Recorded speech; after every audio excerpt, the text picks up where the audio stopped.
up with Zach giving sympathy walk and talks to 5 other extras because after all, background extras matter. He opens up with a monologue informing us that the annual costume ball is in full swing. Funny, we've been watching for the last 2 years as they have been attending, and you would think this would be up there with the Sadie Hawkins dance, but no. It's held this Friday where once again it will be stricken from our memory banks. Zach indicates that during the costume ball there will be a coronation ceremony involving the crowning of a king and queen, and since everything revolves around our favorite time master, master manipulator of both time and plot, he already nominates him and Kelly as costume ball king and queen. Because we're going to the costume ball as Romeo and Juliet. I can't wait to see you in those tights, Preppy. Kelly, on the other hand, will be pulling from, you guessed it, poor playbook again, drumming up sympathy that she is strapped for cash and needs a little after-school coin to purchase her costume. Kelly, you know they're looking for a waitress at the Max. Well, great, I'll go during lunch. Okay, you get the job and I'll get the costumes. Kelly is distraught that if she joins, she will no longer be part of the Glee Club. That's okay, Kelly. Aw, Kelly, that was last episode. Also, since when do any of these individuals care about after-school activities when really they are just tools used to fund Zach's interests? Now that Max has been erased from existence, enter the Max's newest manager, Jeff Hunter. Please call me Jeff. Sir makes me feel like I'm losing my hair. You know, Jeff, Los Angeles is vast. I am sure there are plenty of BKs and golden arches to apply to where people actually eat the food and loitering is not a common occurrence. Now, what we have here, ladies and gentlemen, is a predatory douche, and since Jeff can't get any dating experience with a girl at UCLA or on-campus restaurant management experience, for that matter, he would rather hire Kelly on a probationary status on the grounds that he can feed his predatory lust later. Nice. Back in Mr. Belding's office, we have a fiery exchange of mucho smack talk about the upcoming costume ball. What about decorations? Well, decorations committee hit a minor snag. What's the snag? There are no decorations. We have no money. But where I am more alarmed is of the picture behind Mr. Belding.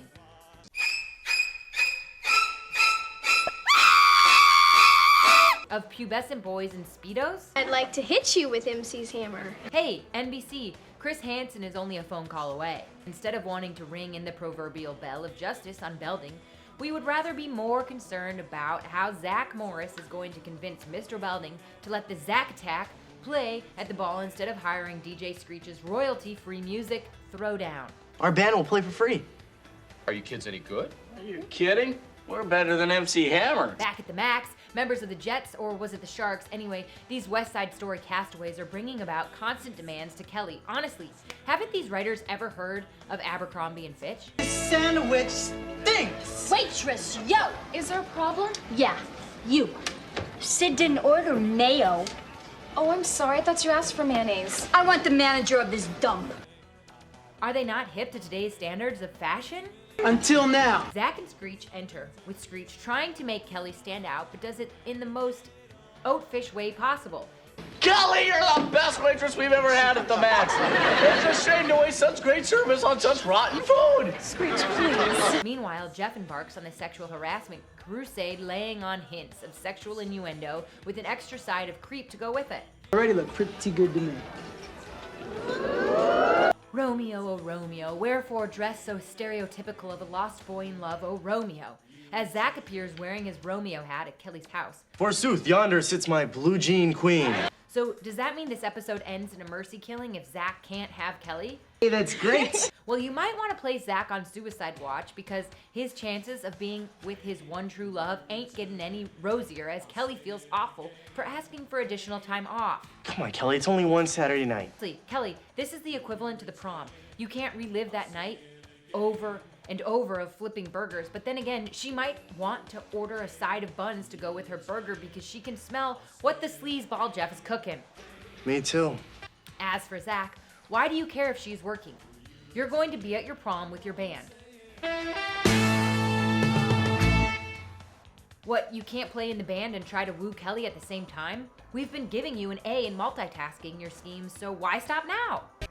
Not to mention the fact the entire band is named after you, yet Jessie is your front woman, with lead vocals doing all the work. When we met, I knew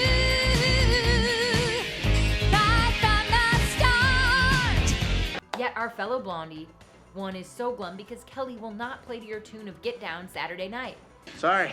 Was it me? It's been me all morning. What's the problem? Then Slater follows through with the most ill-contrived idea ever, and that is for Zach to vouch for Kelly to get time off work. It's not a bad idea. Sorry, this sounds more like something out of the book of how to get suspended from your job with pay without Zach shooting anyone.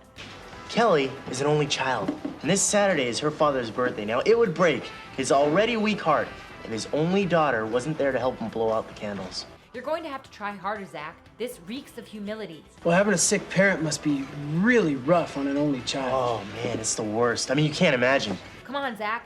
Your aim is off here. You think that is going to work against Jeff? I mean, look at yourself in the mirror. This is you in the 20s. Especially when that only child has 6 brothers and sisters. Oh, so that's who those people were. You know, I thought they were very short aunts and uncles. Jeff gives in to Zach because, after all, great slime balls think alike. Why? At this point, there is no need for a refute. Just go with it, okay? Saturday is a big costume ball at school, and I want Kelly to come, but she's afraid to ask for the night off. Why don't you just say so? We return back to Kelly's house, and Kelly wants the best of both worlds between a young hustler and a full-fledged predatory whom is more than ready to give statutory rape a chance. Jeff's majoring in pre-law with a minor in Romance languages. I feel like I've known him my whole life. You've been blabbing about him all night. I sure hope the guy who invented autocorrect burns in stop. Call me crazy, but I think you've got a thing for this guy. Get out, just because he's hot. Back at the Max with Kelly and Jeff ready to close up for the evening, they close with a little goodnight kiss, even with Jeff insisting.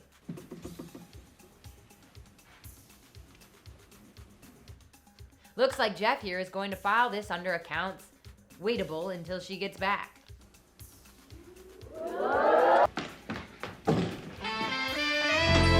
Then they kiss, and while the audience loses it over a sex predator whom would rather roleplay with her playing Dungeons and Dragons, where Jeff would be the rapist, is beyond me.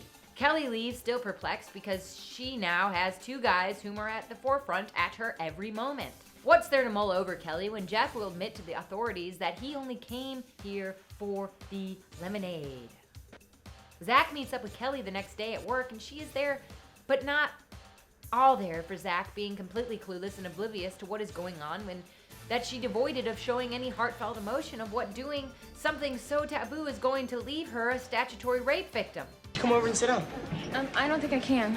Boss gave her the night off. Now she can go to the dance with me. Isn't that great? Yeah, it's wonderful. Sounds like fun.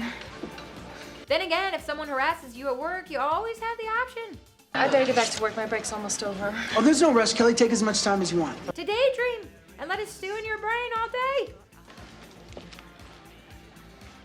Hey, Jeff. Thanks again for giving my girl the night off on Saturday. Yeah, sure, no problem. We return to Zack Attack Head Q, and Zach's scheming senses detecting someone is scheming to go with her Kelly. You think Kelly likes somebody else? No way. She passed me over for you. Who's left for her to like? Did it take you this long to realize you're a slow learner? It's probably just my imagination.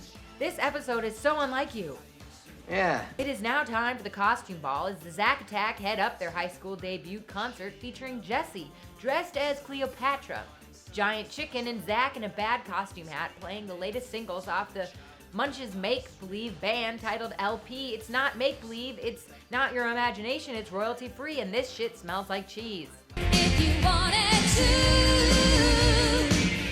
you could take my heart. Before anyone can die from a self-inflicting ear infection, the Zack Attack takes a break. Thank you. Kelly, on the other hand, is going for the Guinness Book of World Records for going the longest on mute. What'd you think of the last song? Well, I'm fine, not hungry at all.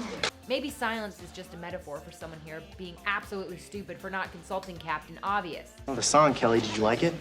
Oh, it was great. I liked it. I wrote it for you. What? I mean, thanks. I mean, I'm thirsty. She would rather stuff her face in food, while Zach would rather talk about his next gig. It is so weird. I mean, I'm here with Zach, and he's the greatest guy. But all I can think about is Jeff. Mindless conversation? Yeah, just go with it.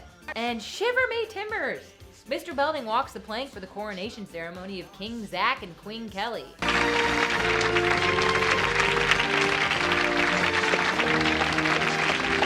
Kelly, You're the most beautiful queen I've ever seen. Kelly mistakenly refers to Zach and Jeff as loose links, sip ships, and they take a walk outside to sort this ball of confusion out. I know there's something going on between you and Jeff. Please, just talk to me. Back on stage, Slater takes Zach's spot for the duet with Jesse, but who is manning the drums? So tell me all about it. Tell me about the plans you're making. It's good to know the producers came in clutch for a royalty-free Michael Bolton karaoke backing track for such an occurrence. They said you were leaving. Someone swept your heart away. Well, it's not Star Search, and these two Americans definitely do not have talent, but it will suffice as much as an early Justin Bieber tune. I could hardly believe it when I heard the news today. I had to come. Their aim was for a romantic slow dance song to mend all wounds between Zach and Kelly, but that's a little hard to come by when it's a song about a girl leaving. I don't know how to say this. It's just that Jeff and I have been working together, and Do you really like him? Hey, they still got that picnic table from the prom. Why would you go to the last place that was symbolic of the last good times you shared? To give someone a taste of the cold, hard truth. no. Yes. I don't know.